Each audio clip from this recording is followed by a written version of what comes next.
When you really break it down, you've been out here a long time. You know he loves me. I don't think he like.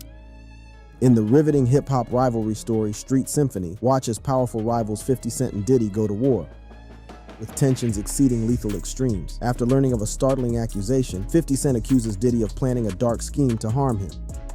Explore the high-stakes world of music, power, and betrayal in this gripping script as the story develops. The feud between 50 Cent and Diddy.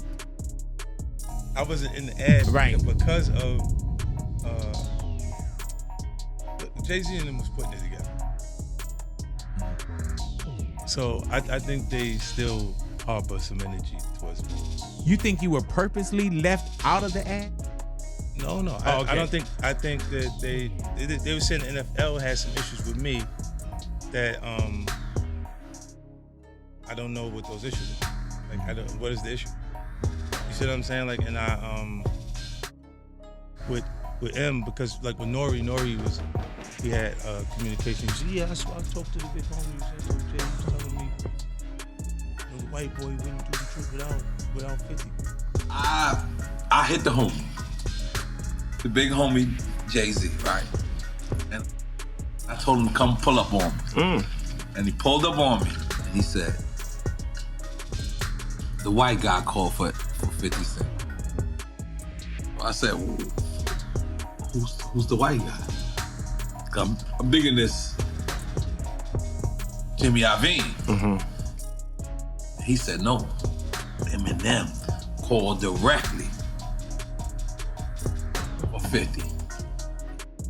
He said, that's his guy. He said, I can't do it if I can't bring 50 up. But that's his guy. Right. And I'm like, that's when I start saying crazy stuff. I'm not looking and go, oh, that should be going. So he imaged himself after a gay painter. Big homie want to look like a gay painter. What are we talking about? We're talking about Basquiat. He wants to look like a gay painter. Oh my God, I think I know what we're doing. So now look, what I'm saying to you is, look, when you start looking at, that's not mine, that's theirs, their art, right? But when you look at, M is looking at the entire legacy. Hey everyone, strap in because today's story is a real jaw-dropper. Did you hear about 50 Cent being scared for his life? Yo, the streets are buzzing that Diddy might have put a hit on him. What's going on between these two music giants? We're about to dive deep into this drama-filled feud and unpack all the juicy details. Make sure you stick around to get the full scoop. Let's get started. When you really break it down, you've been out here a long time. You know he loves me. I don't think he like it. In the riveting hip-hop rivalry story Street Symphony, watch as powerful rivals 50 Cent and Diddy go to war, with tensions exceeding lethal extremes. After learning of a startling accusation, 50 Cent accuses Diddy of planning a dark scheme to harm him. Explore the high-stakes world of music, power, and betrayal in this gripping script as the story develops. The feud between 50 Cent and Diddy. That's not really beef though, that's just competitive. Competitiveness. All right, so you and Diddy, you and Puff cool? No, I don't really rock with him. Okay, like that. damn, all right. I didn't know what that meant. All right. Also tonight, music mogul Sean Diddy Combs accused of sex trafficking and sexual assault in a lawsuit filed in federal court here in New York. New lawsuit against Sean Diddy Combs bringing some serious claims against the music mogul, brought by his former longtime girlfriend. Puffy might be the destination for anybody who's going nowhere. Nobody survived. Diddy's troubles are not about to go anywhere anytime soon. Because even if there was any plan for a soft landing, 50 Cent won't let him. 50 is out for blood, and he just recently revealed how Diddy abused Cassie in an exclusive video that everyone had forgotten even existed. But you can't blame 50. Brother Love has been digging his own grave for years. His history of abuse would fill a spreadsheet from the White House down to Connecticut. First up, let's set the stage with 50 Cent, also known as Curtis Jackson. He burst onto the scene with tracks that packed a punch and quickly made a name for himself, not just through his music, but through his bold, confrontational style. His 2003 album Get Rich or Die Tryin' was a massive hit, catapulting him into the spotlight and setting the tone for his no-holds-barred approach to both music and personal feuds. Not to be overshadowed, Sean Diddy Combs is a titan in his own right. Founder of Bad Boy Entertainment, Diddy started his empire in the early 90s and has since evolved into a mogul spanning music, fashion, and even spirits. Known for his savvy business acumen and his role in shaping the careers of other megastars like Notorious B.I.G., Diddy's influence in the industry is undeniable. But with great power comes great controversy, and Diddy has had his share of both. I see a lot of, I would call epics, these little commercials, these little cartoon things. South Park, that popped up with the devil, talking about, I don't want to do it if Diddy did it. Did you ever see that on South Park? I haven't seen that one yet. Yeah, 50 ended up posting it, but I'm a South Park fan, so I already knew about that. You know what I'm saying? So that was on, was that on South Park? Yeah, that was on South Park. Yeah, it's South Park. Yeah, so I'm like, I'm a South Park fan, so I'm looking at that.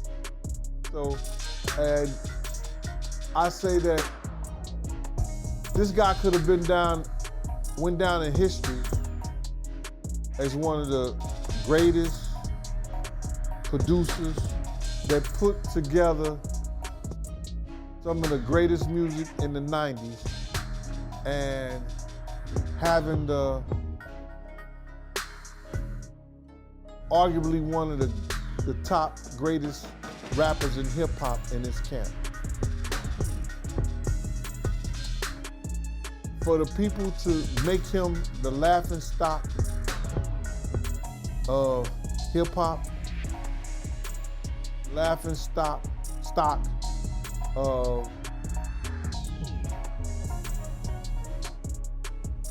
Facebook, Instagram, YouTube, is one of the greatest tragedies of our time. Jay-Z's career, you can look at that and say the association to Beyonce is when he started to receive the 16 17 Grammys since he's been with Beyonce.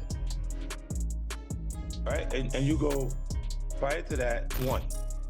You see what I'm saying? So that came in association, like you see the kids even have Grammys. Like they don't sing yet. They don't sing.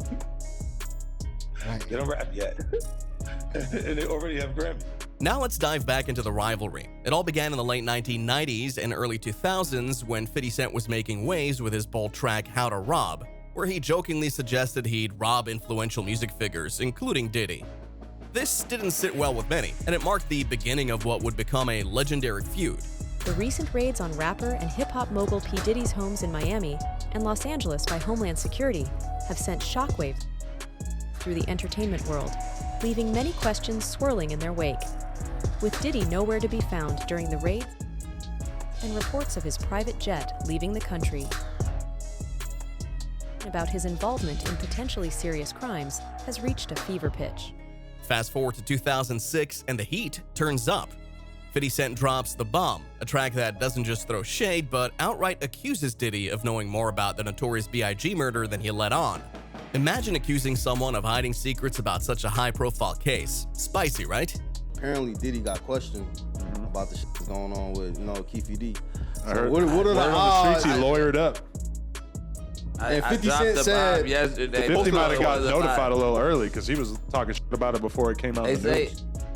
They say he lawyered up. Your Honor, can we please roll the audio soundbite from Sean Combs in the year of 2000? Y'all drop $1 million on your head. Make sure the whole family. Just last night, they finally nabbed Southside Compton's own Keefy D for the 1996 murder of Tupac Shakur. Las Vegas PD claimed they started digging up new info on him in 2018, all because Keefy D spilled the beans on TV shows and documentaries. This all started after that murder rap documentary dropped in 2015, and it had some secret tapes of Keefy D from 2009 where he was like, yeah, I was in on that Tupac hit. Keefy D, man, he didn't keep quiet about it. He went on all these TV shows and YouTube channels bragging to everyone about how he was the big shot behind Tupac's murder. So now that he's all locked up, we're all wondering what's gonna happen next to old Keefy D. As we move through the timeline, the 2012 BET Awards provide more fuel for the fire. Rumors swirled about a physical altercation between Diddy and 50 Cent. Artist Mark Curry would say the exact same thing. He says he witnessed the crazy relationship that Kim had with Diddy, how he beat her repeatedly, and how she suffered a lot more in his hands. When the Art of Dialogue would ask him if Diddy had broken Kim's nose, this was his response. Speaking of Kim Porter, because you knew Kim Porter, is it true that Diddy broke her nose? Bust the nose, man. Many of the Diddy apologists have said that Mark is only talking shit about Diddy because of their fight over publishing rights. Imagine a bustling award show with celebrities everywhere, and amidst all the glamour, tension so thick you could cut it with a knife. While no punches were thrown, the verbal sparring was enough to make headlines. As rumors circulated about a physical altercation between Diddy and 50 Cent, Machine Gun Kelly claimed that the former approached Diddy, which led to the fight. Here's what happened. I was about to go say what's up and introduce myself to Gunplay right when that was about to happen. MGK said in an interview, right before that happened, 50 came up to Puff. I think it was the other way around.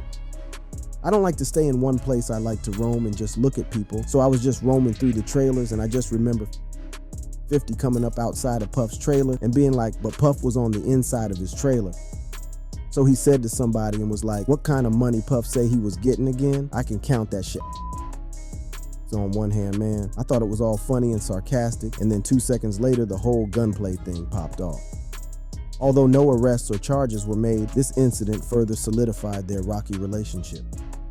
Additionally, rapper 50 Cent claimed in 2014 that Diddy had plagiarized his concept for a video. The Animal Ambition music video by 50 Cent was released with a seductive and ominous lighting design. Subsequently, he realized that the tone and aesthetics of Diddy's 3 a.m. cologne ad campaign were alike. This made 50 Cent address the situation in an already deleted Instagram post that Diddy had copied his idea.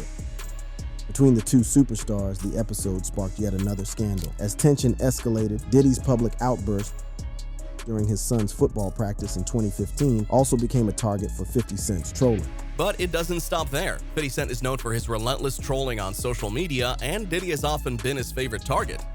One particularly memorable moment was in 2015, when Diddy was involved in an altercation involving a kettlebell at his son's football practice. 50 couldn't resist making a meme out of the incident, sharing it with millions of his followers, and adding a humorous twist to the serious situation. The plot thickened in 2014 when 50 Cent accused Diddy of stealing his music video concept. This wasn't just about throwing verbal jabs, it was about creativity and intellectual property, hitting close to home in an industry where originality is king. 50 Cent didn't hold back when it came to taunting Diddy. He took to social media and posted a photoshopped image of Tupac's last photo, featuring Jada Pinkett Smith.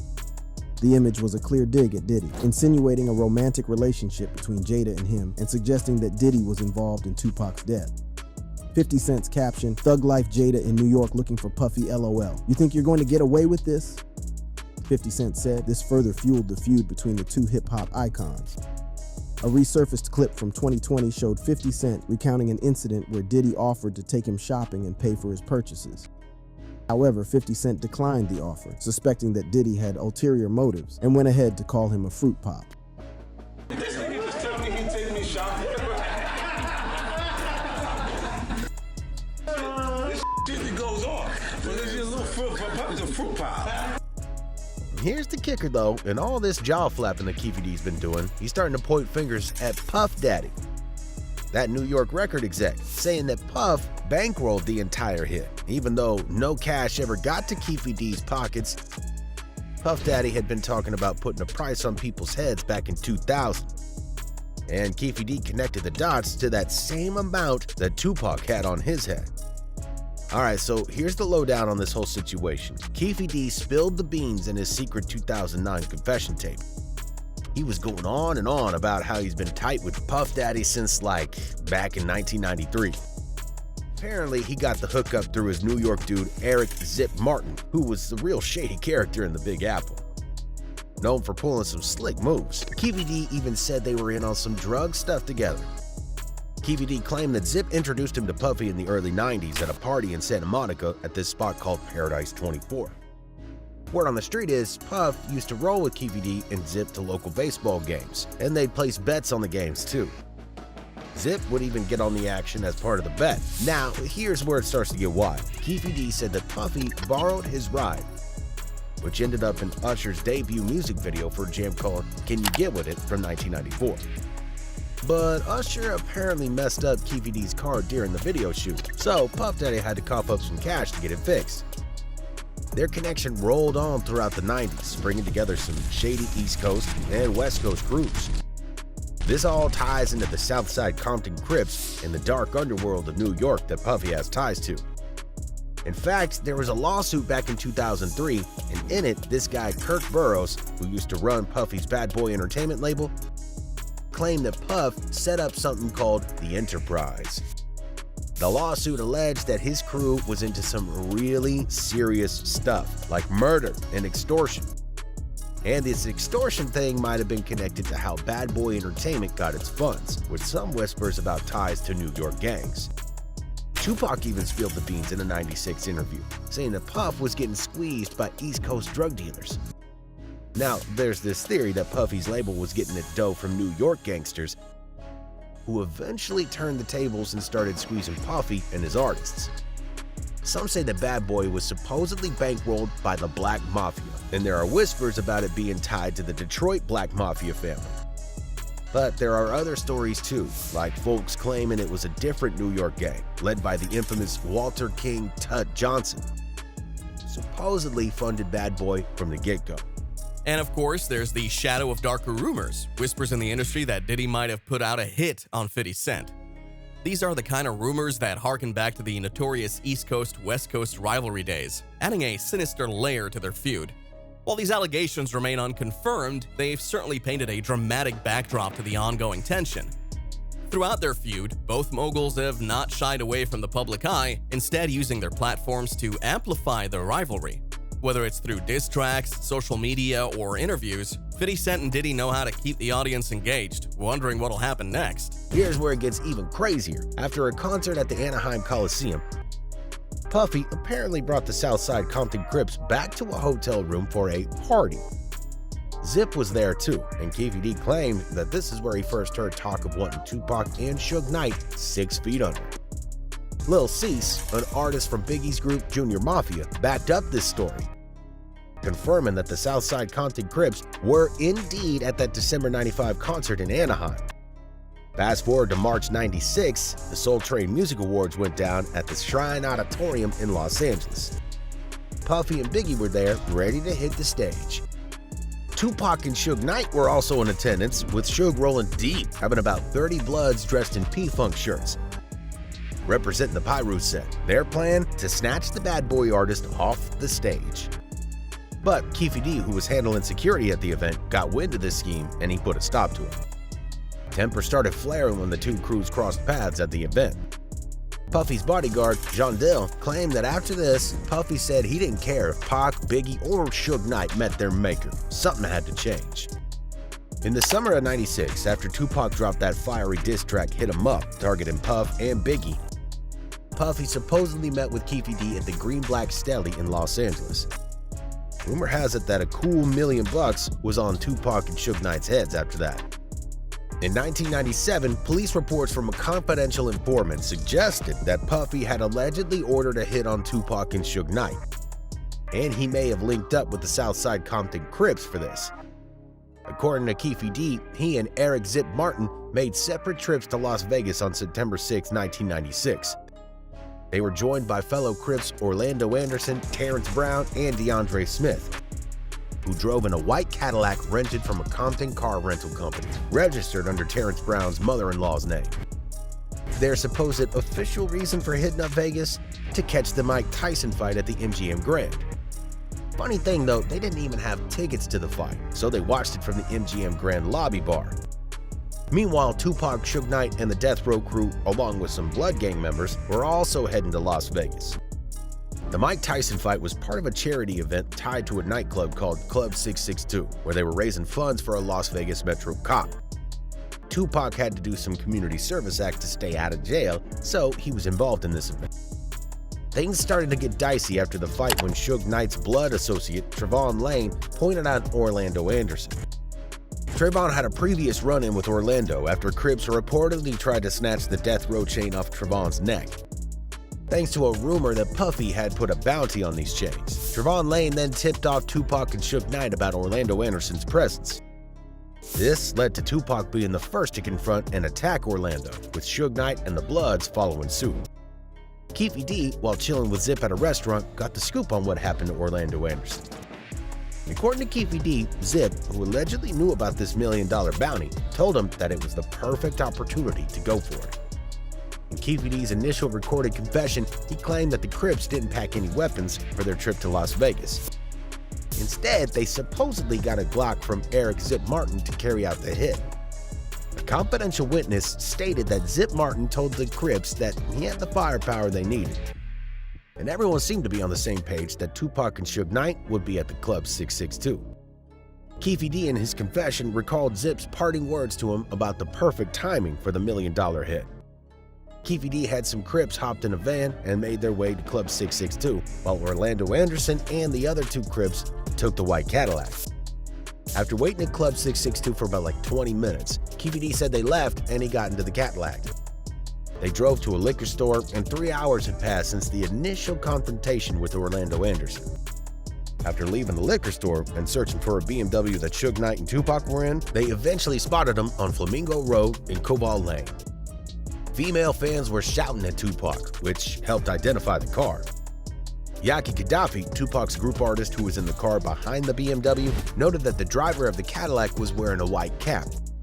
And according to Keefe D, that driver was Terrence Brown. Keefe D was seen in a photo with the Crips, wearing a white cap. Keefe D also claimed that, as they approached, they looked into the windows of every car to find the one Tupac was in. Yaki Gaddafi told fellow artist Napoleon that he had seen people in the Cadillac inspecting each car before the shooting occurred. Keefe D said that he handed the Glock, which Zip allegedly provided, to Orlando Anderson. Carried out the shooting, which sadly turned out to be fatal for Tupac. As we look to the future, it's hard to say if this feud will ever cool down. Both 50 Cent and Diddy continue to be influential figures in the music industry and beyond. This rivalry, with its mix of genuine conflict and public spectacle, serves as a stark reminder of the complex dynamics that often drive the entertainment world. The 50 Cent versus Diddy saga isn't just about 2 artists at odds. It's a fascinating glimpse into the interplay of power, creativity, and media in shaping public narratives. It's a feud that has evolved over the years, but remains as captivating as ever.